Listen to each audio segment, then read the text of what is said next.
अनामिका मध्य प्रदेश से दिल्ली कॉलेज के लिए आई थी और अयान राजस्थान से उसी कॉलेज में पढ़ने आया था। अयान एक सीधा साधा लड़का है जो न लड़कियों से ज़्यादा बात करता है और न किसी से ज़्यादा मतलब रखता है।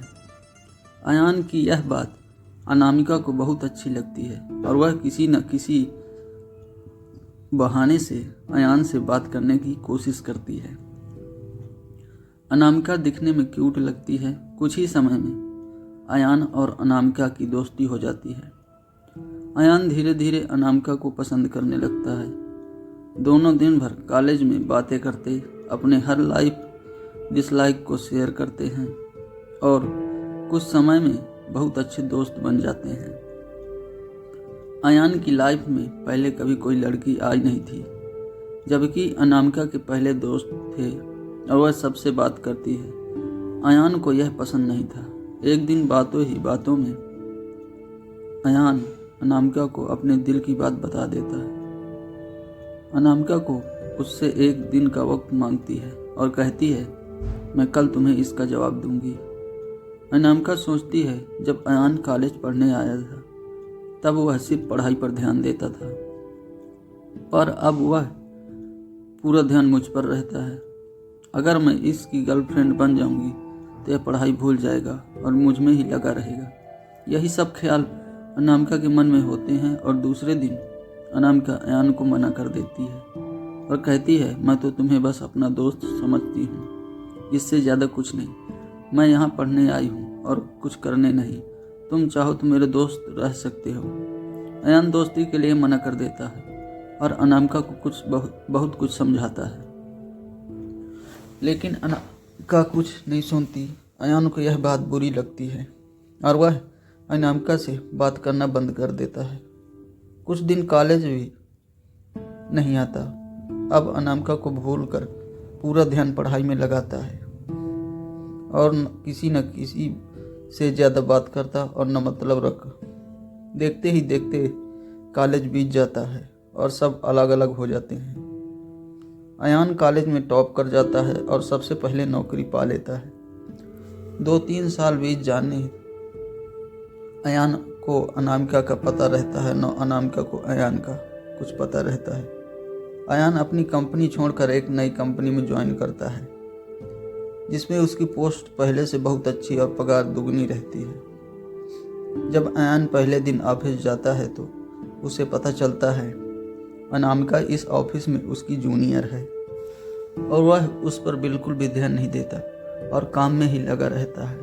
कुछ दिनों तक ऐसे ही चलता है, पर दोनों एक दूसरे को पहले से जानते थे और एक दिन दोनों को एक प्रोजेक्ट के लिए साथ में बाहर जाना पड़ता है। प्रोजेक्ट के बाद न चाहते हुए भी अयान और अनामिका की बात होने लगती है। अनामिका अयान को समझाती है, आखिर उसने उसको मना क्यों किया था। अयान को अनामिका की बात समझ आ जाती है और दोनों में गहरी दोस्ती फिर से हो जाती है। पूरे ऑफिस में दोनों की दोस्ती के चर्चे होने लगते हैं। अयान सीधा साधा लड़का रहता है, उसको ज़्यादा कुछ समझ में नहीं आता। अयान कुछ समय बाद अनामिका को डिनर पर ले जाकर प्यार से इजहार करता है। अनामिका इस बार अयान को मना नहीं करना चाहती, पर उसके पास कोई चारा नहीं है, क्योंकि कुछ ही दिनों में उसकी शादी होने वाली रहती है। अनामिका अयान को अपनी शादी की बात बताती है। इस बार अयान का दिल पूरी तरह टूट जाता है। वह बिना कुछ कहे वहाँ से चला जाता है।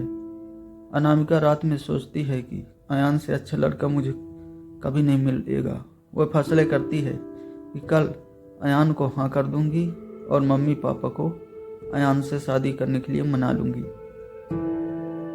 दूसरे दिन अनामिका ऑफिस जाती है तो उसको पता चलता है कि अयान ऑफिस छोड़कर चला गया और दोबारा कभी कंपनी में नहीं आएगा।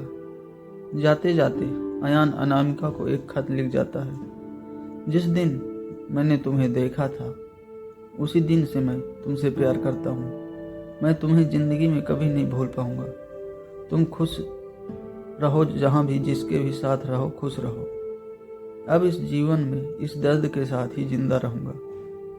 मैंने हमेशा तुमसे प्यार किया और केवल प्यार किया। तुम मेरी ज़िंदगी में आने वाली पहली और आखिरी लड़की हो। अब न मेरी ज़िंदगी में कोई आएगा और न मैं किसी को आने दूंगा। मैं बस अब तुम्हारी यादों में रहूँगा।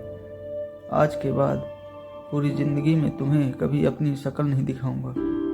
बस भगवान से यही दुआ करता हूँ तुम जहाँ भी रहो खुश रहो। और शादी के लिए बहुत बहुत शुभकामनाएं। अनामिका अयान को खोजने की बहुत कोशिश करती है, पर कई साल बाद भी उसको अयान नहीं मिलता। वह अपने माँ बाप की पसंद के लड़के के साथ शादी कर लेती है। इस तरह दोनों हमेशा हमेशा के लिए एक दूसरे से बिछड़ गए और दर्द के साथ अपनी ज़िंदगी व्यतीत करते हैं।